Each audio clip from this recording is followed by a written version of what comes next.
Assalamualaikum warahmatullahi wabarakatuh.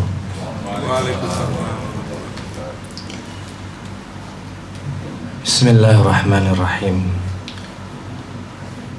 Innal hamdalillah nahmaduhu wa nasta'inuhu wa nastaghfiruh wa na'udzu billahi min syururi anfusina wa min sayyiati a'malina. May yahdihillahu fala mudilla lahu wa may yudlil fala hadiya lahu. Asyhadu an la ilaha illallah wahdahu la syarika lahu wa asyhadu anna Muhammadan abduhu wa rasuluhu la nabiyya ba'da. Ya ayyuhalladzina amanu taqullaha haqqa tuqatih wa la tamutunna illa wa antum muslimun. Ya ayyuhan nasu taqu rabbakumul ladzi khalaqakum min nafsin wahidah wa khalaqa minha zawjaha wa batha minhuma rijalan katsiran wa nisaa wattaqullaha alladzi tasaaluna bihi wal arham innallaha kana 'alaikum raqiba. Ya ayyuhalladzina amanu taqullaha wa qulu qawlan sadida yuslih lakum a'malakum wa yaghfir lakum dunubakum wa man yuti'illaha wa rasulahu faqad faza fawzan 'azima. Amma ba'du fa inna asdaqal hadithi kitabullah wa khairal hadi hadiyu Muhammadin sallallahu alaihi wasallam wa syarrul umuri muhdatsatuha wa kullu muhdatsatin bid'ah wa kullu bid'atin dhalalah wa kullu dhalalatin finnar. Ikhwani fillah rahimani wa rahimakumullah, melanjutkan kajian kita dari perjalanan ruh setelah kematian. Yang kemarin kita sudah bahas tentang padang mahsyar, di mana seluruh makhluk akan dikumpulkan, baik itu manusia, jin, dan juga hewan-hewan, binatang-binatang. Dan mereka juga akan dibangkitkan dalam kondisinya masing-masing. Bagaimana kondisinya orang bertakwa, bagaimana kondisinya pelaku dosa dan pelaku maksiat, dan juga kondisi dari orang-orang kafir yang ada berjalan di atas kaki, ada yang di atas kepala. Bahkan mereka yang dulunya sombong di dunia, mereka bertubuh seperti semut. Dan ketika prahara padang mahsyar, di mana matahari didekatkan sejarak sejauh 1 mil dan keringat seluruh makhluk bercucuran, seluruh manusia waktu itu menenggelami badannya sendiri, maka ada pengecualian. Di situ ada 7 golongan yang akan mendapatkan naungannya Allah Subhanahu wa Ta'ala. Di saat terik matahari yang sangat panas, tidak ada penghalang satupun, sehingga rasanya sangat menyengat, mencekam, keringat pun semakin deras. Maka disitulah ada 7 golongan yang akan mendapatkan naungan dari Allah Subhanahu wa Ta'ala. 7 di sini bukan berarti batasan cuma 7 orang ini saja, enggak. Ya ada beberapa lagi. Cuma di hadis ini disebutkan, di dalam hadis riwayat Bukhari Muslim, sebutkan sab'atun yudhilluhumullahu fi dhillihi yauma la dhilla illa dhilluhu. Ada 7 golongan yang Allah akan naungi mereka kelak pada hari kiamat, di mana tidak ada lagi naungan selain naungannya Allah saja. Yang intinya nggak ada lagi pepohonan, nggak ada lagi yang bisa memberikan naungan, baik itu malaikat, para nabi, tidak ada. cuma Allah semata. Maka 7 golongan ini disebutkan. Yang pertama adalah imamun adilun, seorang pemimpin yang adil. Pemimpin yang adil, seorang pemimpin yang berkuasa tetapi tetap berlaku adil, tidak zalim, tidak pilih kasih,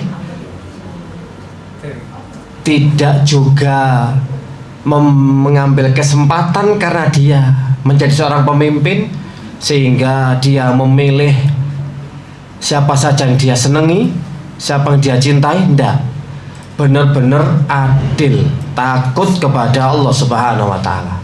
Nanti kita akan jelaskan satu persatu. Yang kedua, dari 7 golongan, yang kedua itu adalah syabun nasya'a fi ibadatillah, pemuda yang tumbuh dalam ibadah kepada Allah. Dikhususkan ini pemuda, para pemuda ya, anak muda yang mengisi masa mudanya dengan ketaatan, bukan maksiat. Anak muda kalau versi Arab, versinya para ulama seperti dikatakan oleh Ibnu Rajab, yang namanya syabun itu orang yang punya umur dari mulai 15 sampai 40 itu masih dikatakan pemuda. Syabun, pemuda ya. Jadi kalau orang masih umurnya 30, oh sik pemuda, sik kuat tenagane. Wong sik umur 30, nek Pak Agus kan 35. Nah, Pak Agus itu 35 sik pemuda lah. Cuma kalah rambut, masih sik enom. Syabun itu intinya under 40, di bawah 40 maka masih dikatakan pemuda. Maksudnya tenaganya masih bisa dibina. Umpama dia mau olahraga apa saja itu masih bisa, mau futsal, mau lari, mau bersepeda, renang, ini masih bisa dibentuk, dibangun. Tapi kalau sudah under 50, di bawah 50, itu kan digenjot protol, under delay. Jadi nggak bisa, bukan pemuda lagi, semakin mereteli kalau semakin banyak olahraga. Jadi mereka olahraganya hanya sekedar menjaga kesehatan. Itu pemuda ya. Nah, ini pemuda yang dia mengisi masa mudanya dengan taat kepada Allah Subhanahu wa Ta'ala, bukan dengan kemaksiatan.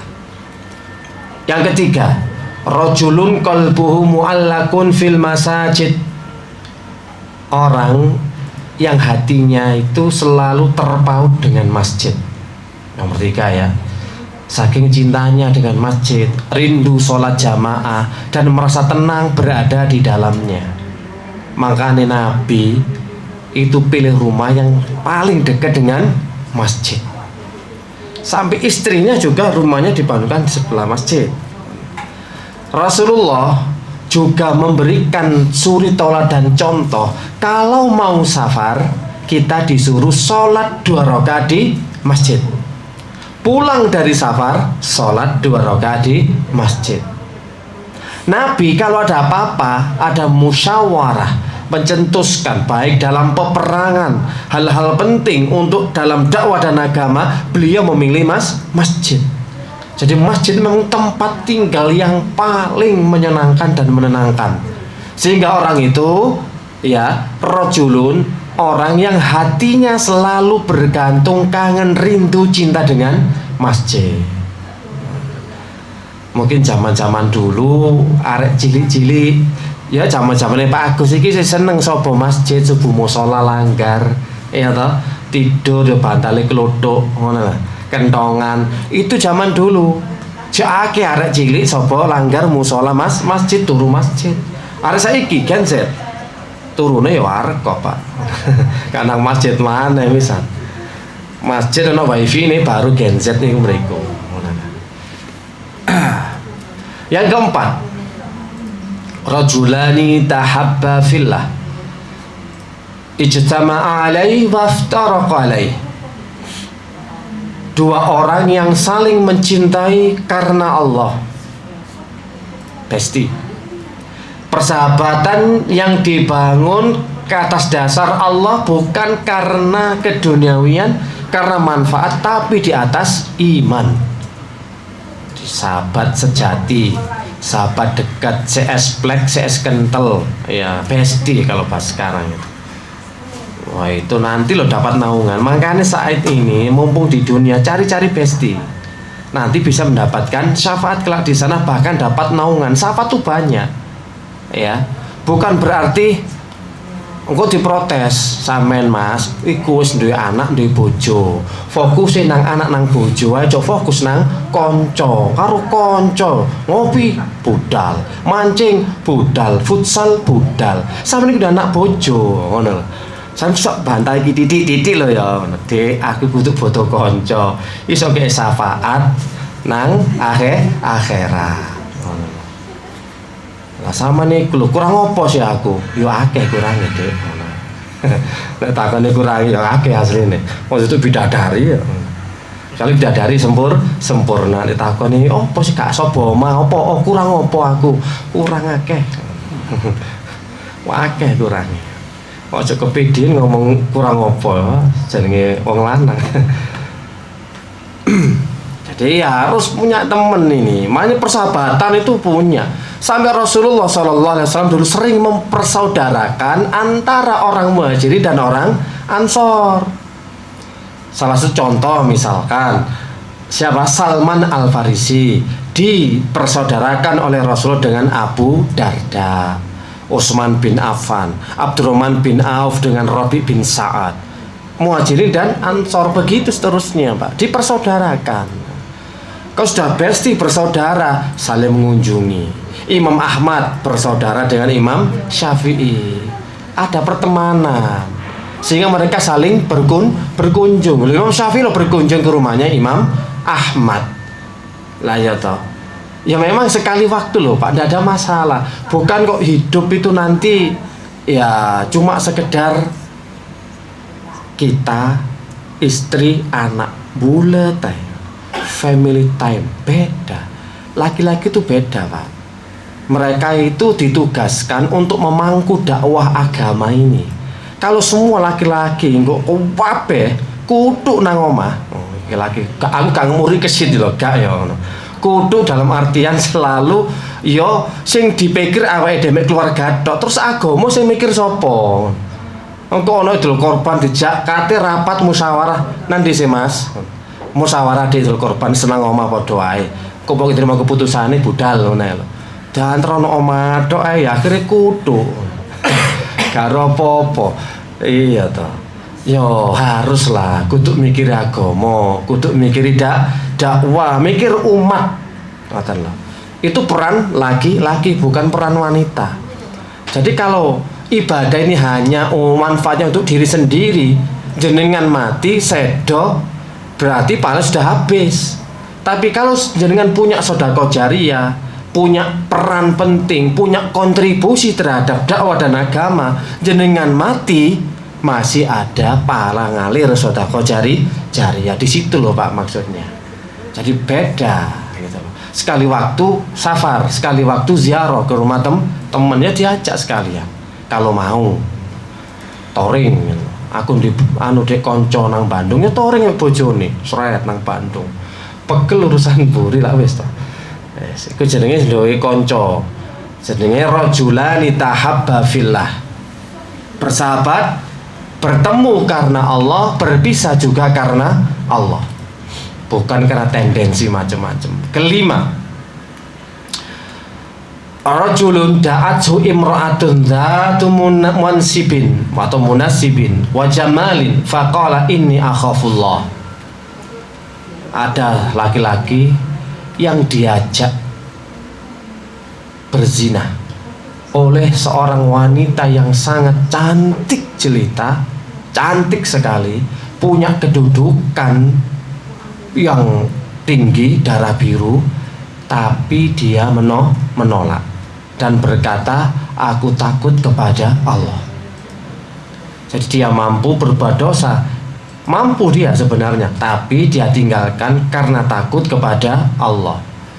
Jadi yang ngajak ini bukan sembarangan. yang dikatakan ngaca ini perempuan cantik itu bukan kok dia seorang kupu-kupu malam, bukan ya, bukan wanita-wanita penghibur, bukan, tapi yang punya nasab bagus, nasab tinggi, cantik, punya nasab. Umpomo trai keturunane wong darah biru api-api tok, tapi dia nolak dengan alasan takut kepada Allah. Jarang yang kuat. Kemudian yang keenam, rajulun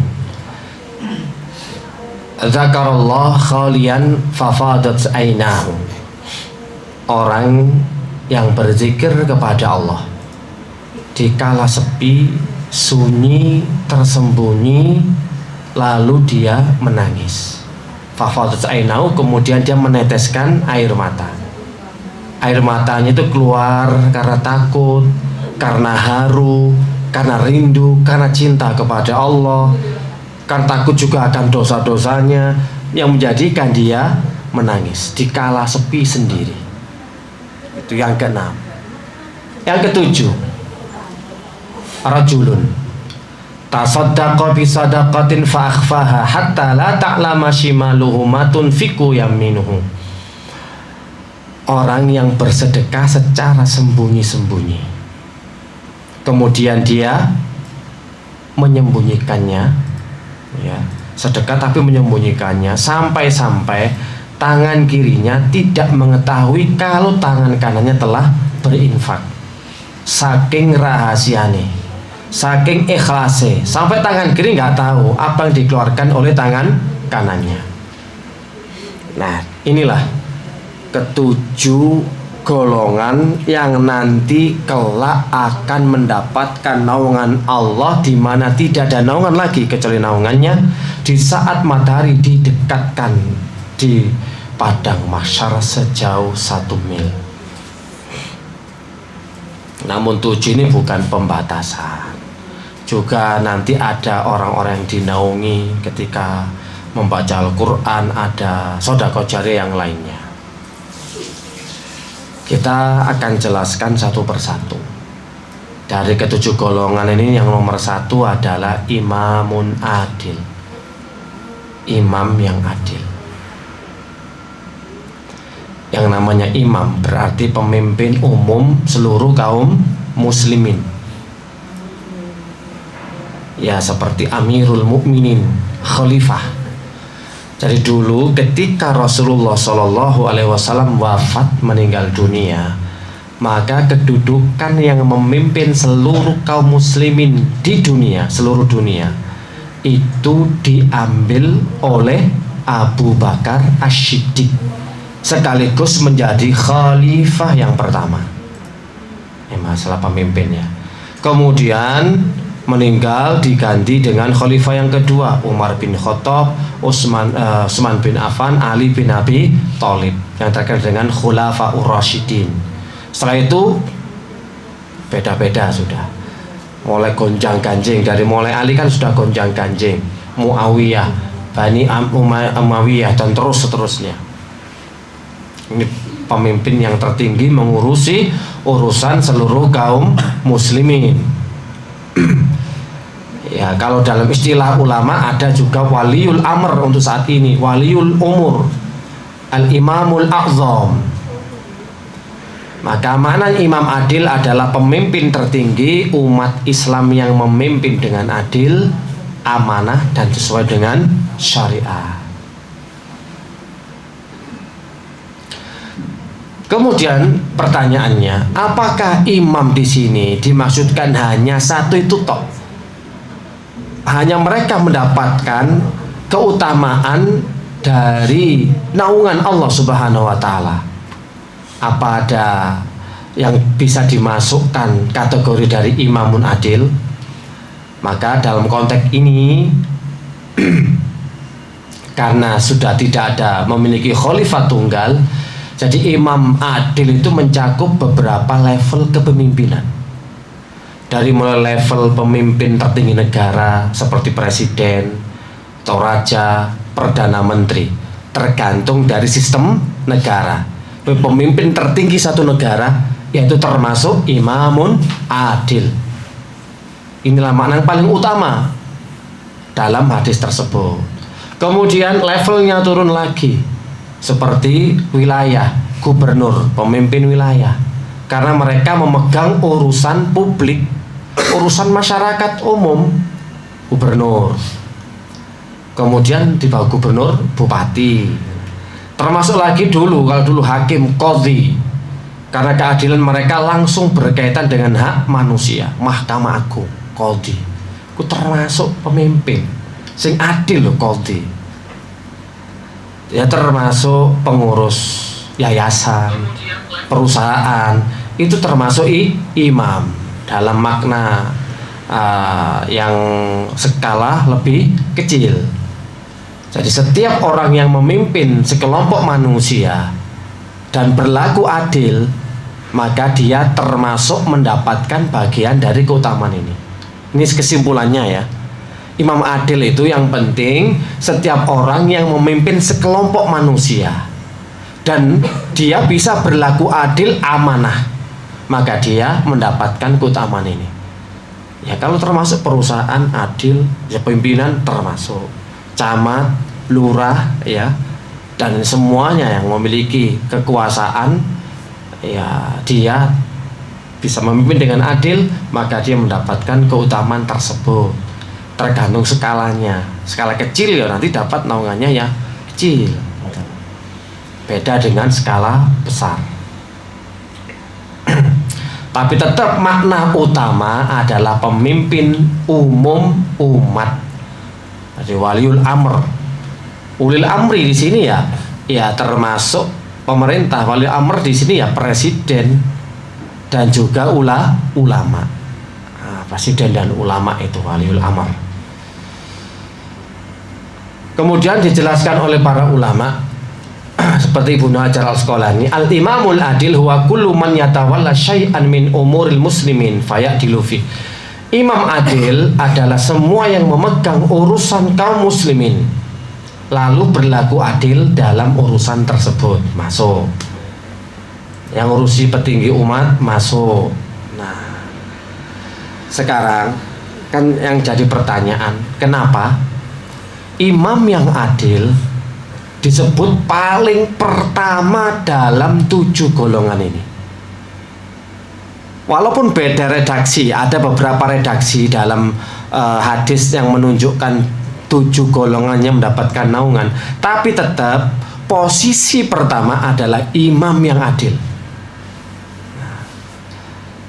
Jadi mereka didahulukan karena apa? Pemimpin yang menguasai. Karena keadilan pemimpin menentukan nasib jutaan manusia, Pak. Jika dia adil, masyarakat aman, tentram, makmur, tenang, gempa ruwalo jinawi, masjid hidup, agama terjaga, ekonomi juga masuk, semuanya lancar. Kalau imam adil, manfaatnya bukan hanya untuk pribadinya sendiri, tapi untuk orang banyak.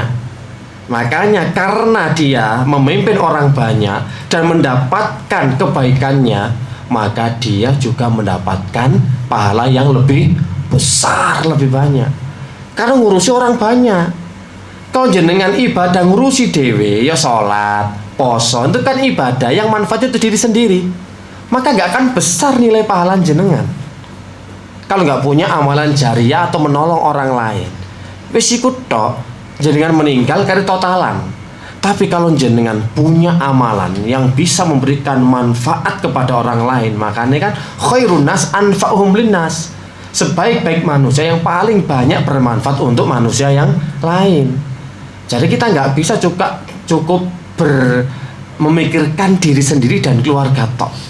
Harus ambil bagian, punya kontribusi gitu, punya peranan dalam agama dakwah ini.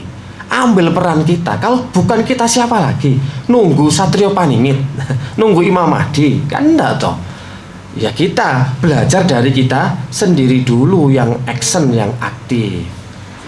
Namun kebalikannya, Pak, jika seorang pemimpin itu dolim, kerusakan juga menyebar ke seluruh lapisan masyarakat, makanya dosa yang ditanggung juga banyak. Sekali milih. Ini kesempatan. Jadi atasan, jadi pemimpin itu adalah kesempatan. Kalau dia bisa memanfaatkan kesempatan ini dengan baik, maka itu merupakan jalan yang mengantarkan dia menuju pahala besar, menuju kesuksesan dan menuju surga. Masya Allah, luar biasa.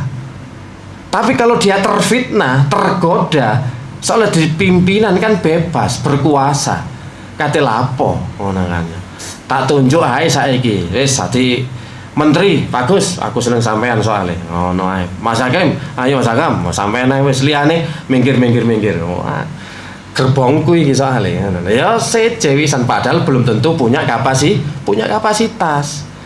Namanya imam adil itu harus berlaku tidak semena-mena, meletakkan sesuatu pada tempatnya. Kalau orang itu punya kapasitas, berkompeten dalam bidangnya, oke, ambil. Walaupun kenal nggak kenal, sing penting kinerjai. Itu namanya imam adil, nggak pilih-pilih, nggak KKN gitu ya. Makanya kalau dia dolim, ya kerusakannya menyebar kepada masyarakat dan dia nanti yang dieret-eret dhisik dhewe. Jadi pemimpin iso api, ya dia langsung ya palane akeh, surgane ya dukur. Tapi kalau dia zalim dan jelek, ya tinggal berada di dalam neraka. Bahkan ada ulama berkata, terusannya nih, adlu sa'atin khairun min ibadati sittina sanah. Keadilan seorang pemimpin dalam 1 jam itu lebih baik daripada ibadah 60 tahun bagi individu. Maksudnya apa? Efek ibadah pribadi batasannya cuma diri sendiri. Tapi kalau keadilan pemimpin meluas kepada seluruh masyarakat, apalagi seluruh dunia. Makanya itu, Pak. Adil sak jam itu luwih apik nek pemimpin sok mimpin adil sak jam lo ya. Daripada kita ibadah mek salat tok tapi untuk diri sendiri. Manfaatnya nggak ada, orang lain nggak ambil manfaat. Anda nggak usah merubah apa-apa. Tapi kalau pemimpin kan enak, mana ya? Karena tanda tangan tok teken jret beres. Ya contoh Mondoli, mana ya? Kan Buyarno kan biyen gak iso, mana ta? Gak iso masuk ceramah yo ket mulai mlebu YouTube, Instagram, Telegram opo wae wis gak ngarah iso ngandekno. Tapi kalau punya jabatan jadi pemimpin, tanda tangan tutup lho, enak dadi pemimpin ngono ta. Lah kene sing ngomong sampai muru ya gak iso nutup, ndoli gak iso. Itu tempat perzinaan, tempat prostitusi yang gini. Alah menter. Soalnya duduk dadi opo. Tapi nek wis duwe kepimpinan, Pak. Lah ya wis tutup beres. Dan manfaatnya bisa diambil semuanya. Nah, imam adil itu seperti itu. Ya adil itu ya taat, beribadah kepada Allah itu nomor 1. Makanya dulu khulafa Rasyidin, pemimpin kaum muslimin ini luar biasa. Gak pernah mikir awake dhewe ego, gak pernah. Mana lah ya. Lah kalau kita lihat bagaimana kiprahnya Umar bin Khattab, Umar bin Abdul Aziz dan kiprahnya khulafa Rasyidin. Mereka tuh gak mau memperkaya diri. Sampai Umar bin Abdul Aziz, Umar bin Khattab terkenal. Kate keluargane mewah-mewah, gawe giwange kalung pretel, cekak ngisini. Wes, soalnya kita itu pemimpin. Jadi kalau memang untuk orang lain loman, dermawan, tapi untuk keluarga sendiri ketat. Jangan sampai terlalu berlebihan dalam menggunakan fasilitas. Apalagi fasilitas negara, nggak mau. Umar bin Khattab kalau ada tamu sudah malam, dia nggak mau pakai Baitul Mal, pakai lampu dirinya sendiri, pedih dihisap gitu. Sampai kayak ngono Pak Imam Adil gitu. Luar biasa. Sampai bojone lojo gawe sing mewah-mewah, wis kudu kanggo umat. Umar bin Abdul Aziz meniru juga sama kepemimpinannya. Jadi sakno ndelok ngono, wong saiki ngono ya diprotes lah ya nek ambek wong liya Jawa, ambek bojone medhit. No, iki ana wae ngono iku Pak, artis-artis kene ngono. Ya digugat misale gara-gara medhit. Tenang, ntar dulu. Memang kadang-kadang dalam memberikan statement dalam keluarga aturan itu beda-beda. Setiap keluarga punya aturan masing-masing. Lah keluarga yang soleh memang nggak mau kalau keluarganya itu nanti membuat hisapnya berat di akhirat. Maka hidup sederhana wae. Tapi menolong orang lain, ya memang wajar nolong orang lain. Mereka butuh. Kalau keluarga masih kita yang membiayai dan menafkahi, ada setiap harinya, ada setiap bulannya. Tapi orang lain kalau sudah butuh, kan memang nggak ada lagi. Itu butuh dibantu. Ini bukan masalah pelit sama loman, dermawan. Aku disalahartikan nek wong liya ya loman, dermawan, bojone njaluk emas ini iki akhir tahun yo dikeki. Piye to Pak Agus? Ngene kan wayahe guys. Akhir tahun. Pasti kan oleh bonusan. Sampai koncone kok yo itu beda kadang-kadang. Itu Imam Adil. Jadi karena manfaatnya itu luas untuk seluruh manusia, sehingga dengan keadilan mereka yang akan menjadikan derajat mereka tinggi di sisi Allah Subhanahu wa taala. Ciri-ciri Imam Adil menurut para ulama menjalankan hukum Allah, bukan hawa nafsu. Yang kedua, amanah dan tidak korup. Bola wis iki kok angel ya ciri-cirine ya. Berat. 3, melindungi hak rakyat, khususnya orang-orang yang lemah. Kok kebalikannya ini hawangane. Kalau negeri Konoha lo ya, karo Konoha. Nggone anu lo, Raja Piccolo. Kan nggone Konoha. Yang keempat, menempatkan pejabat yang kompeten. Yang kelima, tidak pilih kasih. Yang keenam, tidak sombong, masih mau menerima nasihat. Yang ketujuh, adil dalam keputusan dan kebijakan.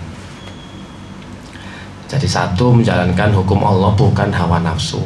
Itu berat. Nek gak ada ilmu agama atau tidak ada pendamping penasihat agama kan bisa nyasar.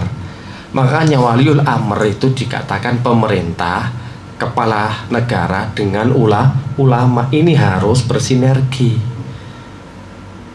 Ulama memiliki kemampuan dalam hal agamanya sebagai balance ngerim, tidak sampai mengikuti hawa nafsu, ada rambu-rambu batasan supaya tidak dilanggar. Sedangkan waliul amr atau pemimpin tertinggi seperti presiden dan selainnya, mereka punya power, punya ketegasan, tapi nggak punya ilmu, makanya harus bersinergi. Kalau ulama nggak punya power, tapi punya ilmu sebagai penasehat, gitu loh. Makanya namanya waliul amr dua-duanya. Dan ciri-ciri pemimpin yang adil tadi ya bukan hawa nafsu, amanah dan tidak korup, melindungi hak rakyat, khususnya apalagi yang lemah, berani menyuarakan dan membela rakyat kecil. Rakyat kecil ditambah ditindas, tambah dolim. Menempatkan pejabat yang kompeten. Ya, kok masalah opo ae kudu kompeten. Beras ngerti beras. Bensin ngerti bensin. Antara Pertamax endi sing asli murni campuran, endi sing Pertalite iku kudu ero. Jenenge pejabat sing kompeten iki beras, iki pertanian, iki perkebunan, peremasan, pertambangan, kan kudu paham dhewe-dhewe. Ojo pokok syukur dipilih ae. Wong biasae olahraga misalkan kok digawe opo ngono. Kan kudu paham. Tidak pilih kasih. Memang harus tegas, adil, tidak sombong sebagai imam adil, tetap menerima nasihat, adil dalam keputusan kebijakan. Terus apa hubungannya dengan kita sebagai rakyat? Hubungan dengan pemimpin, imamun adil.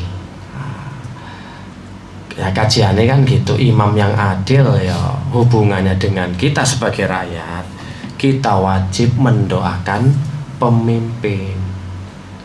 Umpama salah, cek dikasih petunjuk jalan yang lurus oleh Allah Subhanahu wa Ta'ala.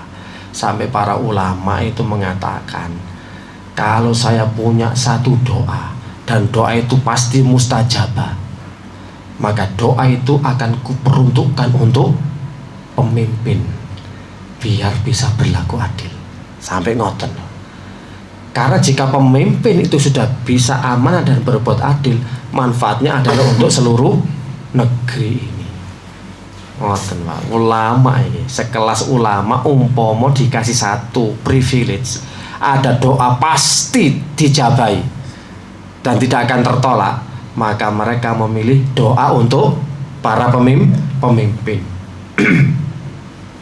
Nah, wajib mendoakan pemimpin yang baik-baik.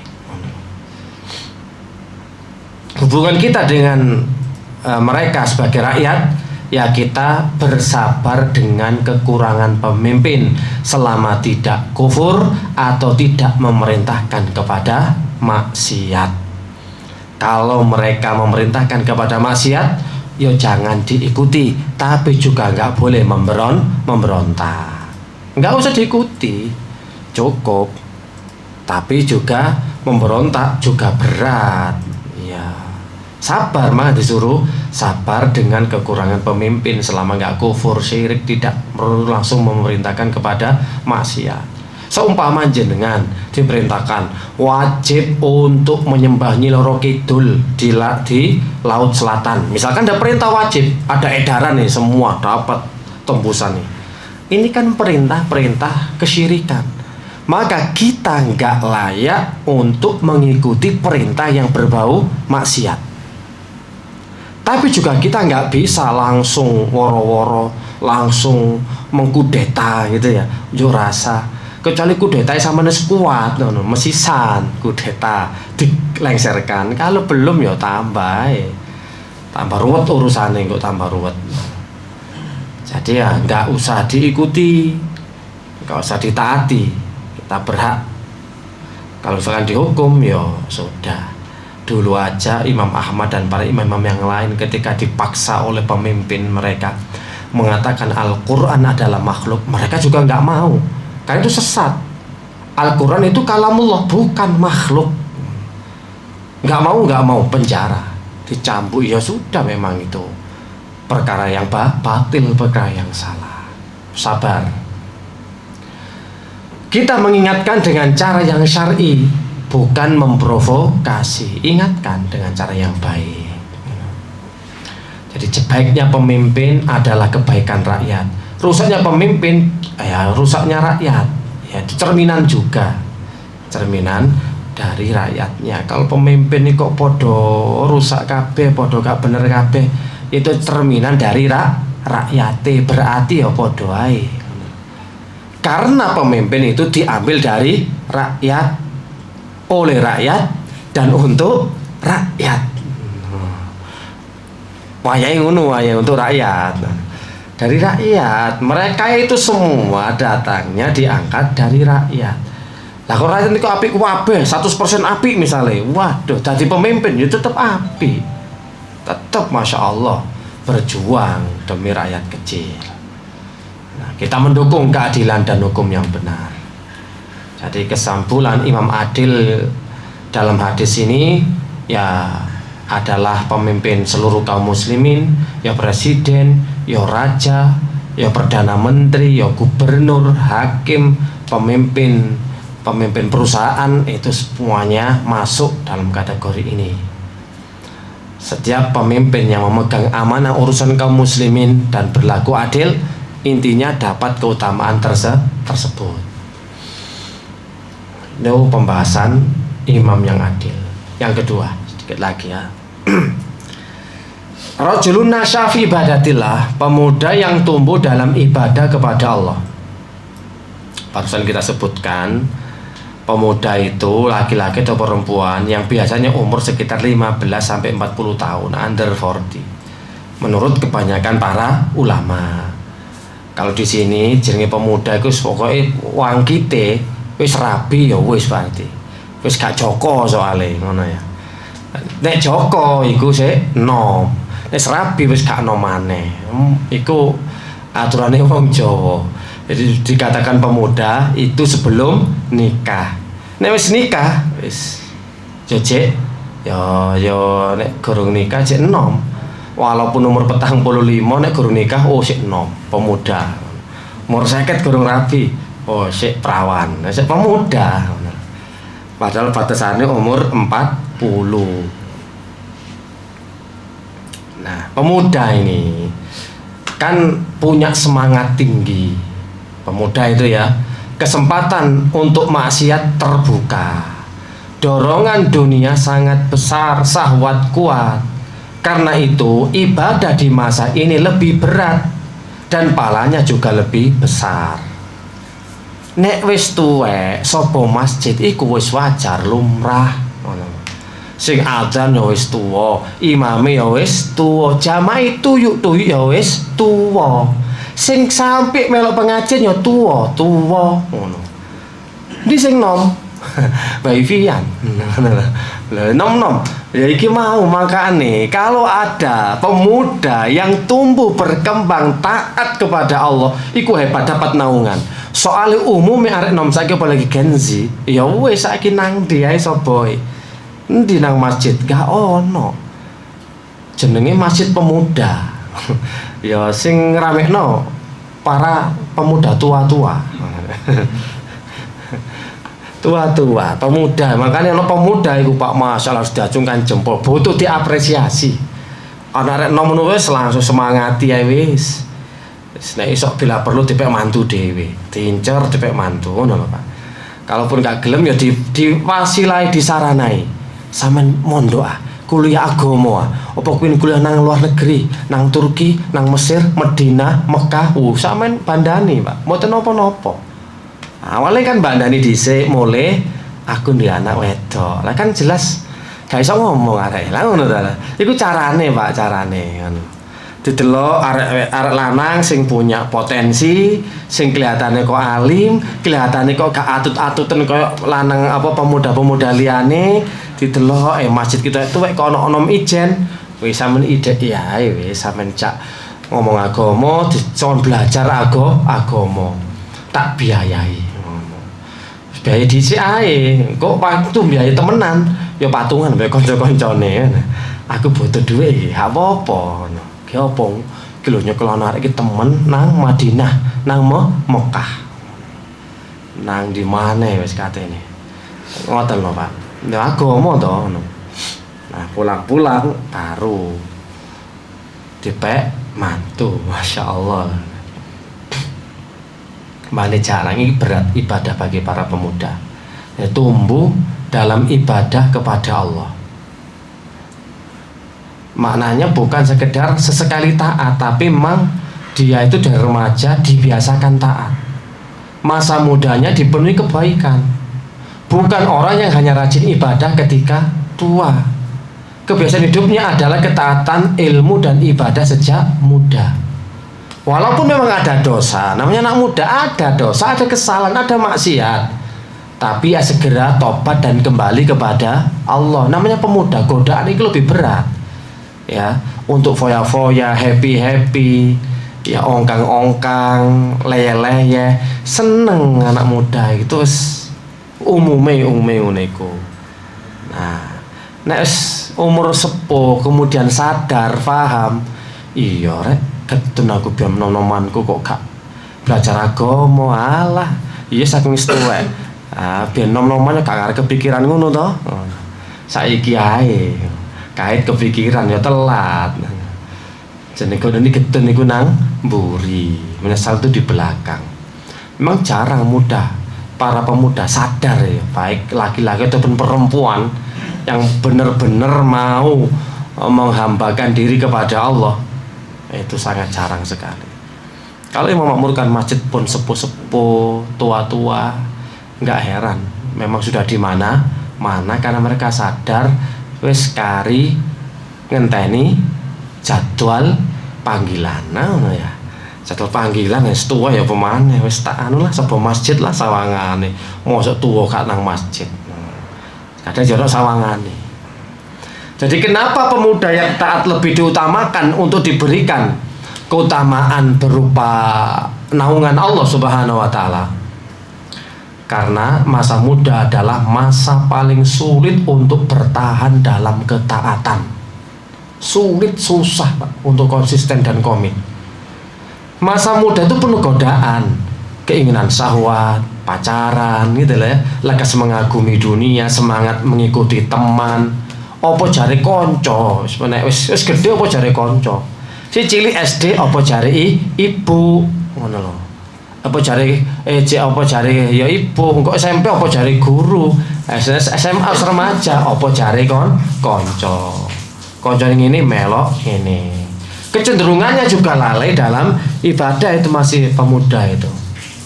Nek kecil, wakil sing belajar ngaji, MISD, wah ngaji, wah seneng. SMP mulai rada isin, SMA plak. Sekolah masuk ngaji. Abata, tatabah, ngono ya isin aku. Akhirnya gak ngaji pensiun dini. Ngajine pensiun dini. Waktu kecil wah dikongkon ngafal juz 30. Jadi 30 juz ya tetep SD ne tok. SMP, SMA, kena kuliah wis amblas wis hilang. Memang inilah kecenderungan anak muda lebih lalai untuk beribadah. Maka jika seorang pemuda mampu menjaga sholatnya, adabnya, ilmu agamanya, akhlaknya, bahkan bisa menjauhi maksiat, berarti dia telah mengalahkan hawa nafsunya. Karena itu Allah memberikan keutamaan besar, kelak di akhirat mendapatkan naungan. Dapat naungan nanti. Nah, ciri-ciri pemuda yang termasuk dalam hadis ini: satu, menjaga sholat, sobo masjid, tepat waktu, terutama subuh dan isya. Ini tanda keimanan dan kedisiplinan. Pokoknya kepin delok warek iku sregep salate, delok isya karo subuh. Nek maghrib paling mbok dhewe, go ndiae musala masjid. Nek maghrib paling mbok dhewe. Mbok heran aku ya. Mas isya mulai berkurang, balik asal. Subuh tambah. Jadi urutane ngono urutane. Duhur asar ya lumayan lah. Maghrib paling akeh dhewe. Isya kurang, subuh hanya orang-orang pilihan. Anak pemuda kok sik subuh sik betah. Oh, berarti hari ini benar-benar hebat. Ini tanda keimanan dan kedisiplinan. Ciri-ciri pemuda lagi yang termasuk dalam konteks hadis ini: menjauhi maksiat yang lazim di kalangan pemuda. Pergaulan bebas, pacaran, judi online, judol, apa mana ya, pokoknya dol-dolan nih guys, pinjol, menjerumuskan nongkrong yang sia-sia. Ya pokoknya ngono menjaga maksiat. Tapi saiki wis koyo lazim lah. Justru nek ada pacar iku dibully. Gak laku, gak payu, jomblo abadan ngene ya. Jomblo abadi selama-lamanya. Wah tambah gengsi ya nek kayak jomblo ya. Sampai ono jenenge pacar sewaan, pacar online. Gara-gara gengsi ae. Ya apa? Yang ketiga, mengisi waktunya dengan kebaikan, hafalan Quran, kegiatan masjid, adab kepada orang tua, pekerjaan yang halal, bergaul dengan teman yang soleh, menjaga pandangan, mudah menerima nasihat. Apakah pemuda itu sempurna tanpa dosa? Ya enggak. Ya namanya pemuda ya pasti punya dosa. Bukan berarti yang tumbuh dalam ibadah itu nggak punya dosa dan nggak pernah salah. Tapi mereka berusaha, berjuang. Ketika terpeleset, tergelincir, kembali lagi kepada Allah. Dan ingat, pemuda itu adalah penopang agama. Sampai Bung Karno itu ono kan ya, pepatai, beri aku, iya apa Pak? 10 pemuda akan aku guncang dunia, ngono Pak. Ya pemuda, balik-balik pemuda mana ya? Pemuda guncang dunia Pak. Untuk yang goncang apa? Gak kuat goncang wisan, remek wisan, kena asam urat, kolesterol lah. Lah iya. Dakwah ini Pak ditegakkan oleh pemuda. Islam dulu bisa berkembang jaya itu karena pemuda-pemudanya. Loh, arek nom-noman iku ndukung betul Nabi umur 40 wis pok-pokane pemuda toh. Tapi lihat para pemudanya, Ali bin Abi Thalib, Mus'ab bin Umair, Sa'ad bin Abi Waqqas, Osama bin Zaid, Zubair bin Awam. Iku tokoh pemuda kabeh, Pak. Abdullah bin Mas'ud, Abdullah bin Umar, nom-noman tok. Nom-noman apa saya ngono kan, iki nom-noman tok iki, Pak. Wah, iku sapa masjid seneng perang, wis gelut, wan bayi wan Ali bin Abi Thalib, umur belasan tahun, Osama bin Zaid itu dikasih bendera jadi panglima memimpin perang umur 17 apa 18 iku. Ah, saiki 18 ya sik roblok iki, Pak. Roblok iku mau piro sih? Roblok ngono wae ya. Roblok iku. Aduh ngono. No, sangat para pemuda-pemuda dulu antusias. Lah memang Pak, kalau nggak ada pemudanya, ngenteni opo? Wong tua iku kurang produktif. Oh, aja tersinggung loh Pak Agus ya. Jadi pemuda kan sampean ya. Encen jagano wong tuwek-tuwek, masih masjid opo ae gak berkembang. Inisiatif sembarangi, iku gak sok meledak dar gitu loh. Gak out of the box lah istilahnya. Bahasane nek nom-noman, wong tuwek ngomong opo out of the box iku. Kan nggak ngerti. Gedebok lah ya. Wong tuwek kan ya ngono iku, monoton, kayak masuk kok sing ngene iki ae. Angel disok dijak maju, Pak. Monoton dan memang rodok ya piye ya, kurang iso diajak maju kan wajar. Makanya kudu njagane sing enom-enom. Lho dakwah Pak, lho ono Instagram, ono iki. Wah, apik-apik ngono sok gawe gambare. Njagane wong tuwek, aduh urusane akeh, anak sekolah, listrik muni, ngene ya. Cicilan omah, cicilan mobil, sepeda, wis akeh bunyi pisan. Nom-noman kan gak mikir apa-apa, bujangan kan. Sing penting seneng-seneng tok. Akeh waktu makane Pak, iso ngetokno luar biasa, produktivitas loh sangat luar biasa, jago, ide cemerlang. Yo pone ngene ya kadang entek iku mang wis pasrah wis ngene iki ae ngono lho Pak. Siji mana butuh ada nom-noman. Lah dulu juga sama ketika Islam, Mus'ab bin Umair perang, Ali bin Abi Thalib, Sa'ad bin Abi Waqqas, wis luar biasa ya Pak. Pemuda-pemuda itu yang meramaikan ini yo hebat tenanan. Makanya sumpah pemuda ya, Indonesia pemuda mana ya, pemuda gue hebat Pak. Tunas bangsa itu pemuda, tunas Islam yang juga muda. Nek nom-nomane koyo lento gosong, koyo lontong. Aduh iki nek wis tuwek ya dadi koyo lontong kupang tambahan ngono Pak. Mencret murus ngono lho. Luar biasa di situ. Masa depan umat ini terletak pada pemudanya. Jika pemudanya rusak, masyarakat akan rusak. Nah. Jadi pemuda itu harus kuat memang, harus luar biasa. Fisiknya sih kuat, akalnya sih kuat, sembarangnya sih kuat. Ngejawang tuwek, ngecor ngono wis boyoken nih. Ngono ayo, nggih masjid ngecor, gak balik meneh wisan. Wis ana ae sambatane sing dengkule coplok. Sing motore bliur ngono. Terus gak awas maneh ndase vertigone kumat. Lah coba wong tuwa soalé. Nek nom-noman wis luar biasa. Panjat pinang ya iso ya. Yes, insyaallah. Jadi itu dua tipe dulu yang termasuk mendapatkan nanti naungan Allah. Dari sisa 5 nanti kita akan lanjutkan di pertemuan yang akan datang. Semoga bisa bermanfaat. Subhanakallahumma wa bihamdika asyhadu an la ilaha illa anta astaghfiruka wa atubu ilaik. Assalamualaikum warahmatullahi wabarakatuh.